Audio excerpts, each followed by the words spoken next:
राजा परीक्षित ने प्रश्न किया, गुरुदेव यह असुर वित्रासुर असुर हैं, फिर भी युद्ध भूमि में भगवान की स्तुति कैसे की? असुर लोग तो हमेशा भगवान के विरोधी होते हैं। तब कहा, यह पूर्व जन्म में चित्रकेतु नाम का राजा था। वित्रासुर कौन था? राजा था। बहुत सारी रानियां थी पर कोई संतान नहीं थे। एक दिन संयोग से अंगिरा ऋषि और नारद जी महाराज आ गए। राजा ने प्रार्थना की, बोले महाराज आपकी कृपा से सब सुख हैं, पर एक बेटा नहीं है, बेटा हो जावे तो मैं सुखी हो जाऊंगा। बस संसार यही है, एक ये मिल जाएगी तो मैं सुखी हो जाऊंगा, बेटा हो जाए तो फिर बाद में थोड़ा पढ़ लिख ले तो मैं सुखी हो जाऊंगा। फिर बोले इनका सगाई हो जावे, बढ़िया नौकरी लग जावे, नौकरी के बाद में सगाई, सगाई के बाद में विवाह, विवाह के बाद में बोले अबे तुम पोते रो मुंह देख लो तो फिर तो सुखी हो जाओला। बस यही संसार ऐसे धीरे धीरे बढ़ता रहता है। तो चित्रकेतु राजा ने विचार किया कि मेरा बेटा नहीं है। ऋषि ने कहा, राजन तुम्हारे जीवन में पुत्र सुख है नहीं, पर महाराज आप कृपा करके दीजिए।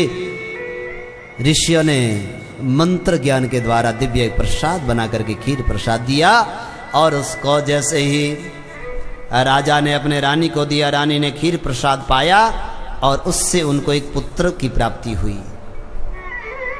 बहुत सारी रानियां थी पर दूसरी रानियों के मन में द्वेष हो गया, और जिस रानी के वहां पुत्र हुआ था उनसे द्वेष करने लग गई, ईर्ष्या करने लग गई, अमर्ष करने लग गई। बोले देखो राजा, अब तो हमें तो पूछता ही नहीं है,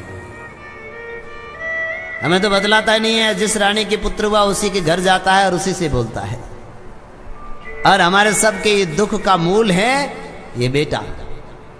उस सब रानियों ने मिल करके उस छोटा सा जो बालक था, पालने में झूल रहा था, उसको जहर दे दिया और वह बालक मर गया। जब राजा रानी को पता चला, बहुत विलाप किया राजा, बहुत दुखी हुए। 3 दिन तक राजा रोता रहा। 3 दिन के बाद में ऋषि अंगिरा जी आए, नारद जी आए, कहा क्या हुआ राजन? बोले भगवान आप अच्छे आ गए, मेरे बेटे को जिंदा करिए। कौन बेटा? बोले ये सामने है। बोले मरने के बाद जिंदा नहीं? बोले महाराज आपकी कृपा से संभव हो सकता है। नारद जी ने तुरंत उस जीवात्मा में प्राण वापिस लाए।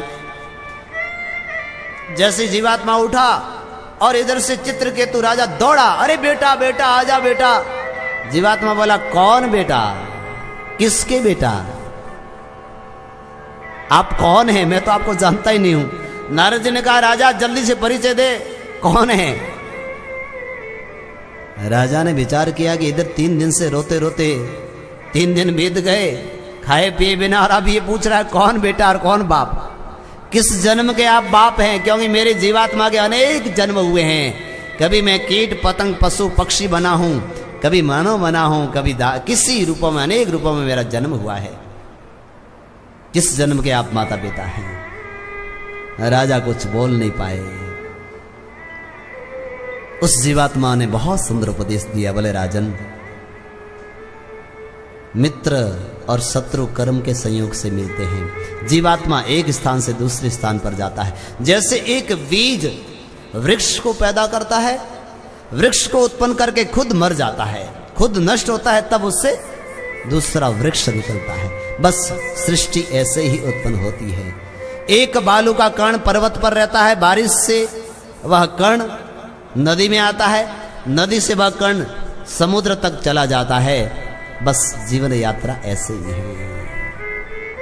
कोई किसका पिता और कोई किसका माता नहीं है। कुछ समय के लिए माता पिता का संबंध हुआ है, पर असली में तो सबके पिता परमात्मा हैं, भगवान हैं, हरि हैं।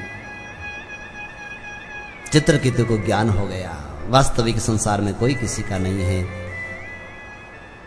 नारद जी ने संकर्षण की विद्या दी, और उस मंत्र का जप करने से 12 दिन में भगवान का प्रत्यक्ष दर्शन हुआ।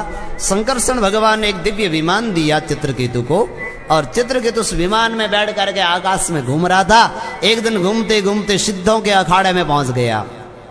जय ब्रह्मा जी की। जय ब्रह्मा जी। सिद्ध का अखाड़ा कहां पर है? बोले कैलाश में, हिमालय में, कैलाश में भगवान शिव सिद्धों का अखाड़े, सिद्धों के गुरु हैं भगवान शिव। देखा कि बहुत सारे लोग सभा में बैठे हैं और भगवान शिव भी बैठे हैं। माता पार्वती जी को अपने गोद में लेकर के भगवान शिव बैठे हैं। जगतः मातरो पितरो वंदे, भगवान शिव और मां पार्वती जगत के माता पिता हैं, जगत के गुरु हैं। इस चित्रकूट ने देखा, अरे देखो ये जगत के माता पिता कहलाने वाले धर्म के उपदेशक, इनको इतना भी ज्ञान नहीं कि सभा में कैसे बैठना चाहिए, अपने पत्नी को गोद में लेकर के बैठे हैं। चित्रकेतु ने यह कहा और विमान नीचे उतार करके जैसे आया तो भगवान शिव तो आशुतोष है, भगवान शिव कुछ बोले नहीं, पर माता पार्वती से रहा नहीं गया। बोले तुम जगत के माता पिता के प्रति तुम्हारी दृष्टि पवित्र नहीं है, तुम्हारी बुद्धि असुरी बुद्धि है, जा तुम असुर बन जा, राक्षस बन जा। राक्षस बनने का श्राप दिया। उसी समय उस चित्रकेतु ने कहा, माता जी बहुत बड़ी भूल हो गई, मेरे से क्षमा करिए, ये मैंने वाणी के द्वारा अपराध किया। और उस समय वह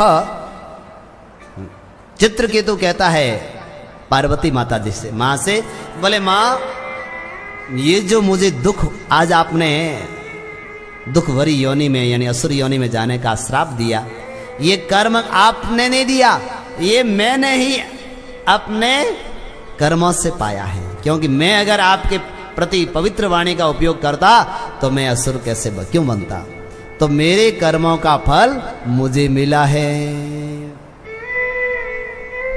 परमा आपके चरणों में प्रार्थना है,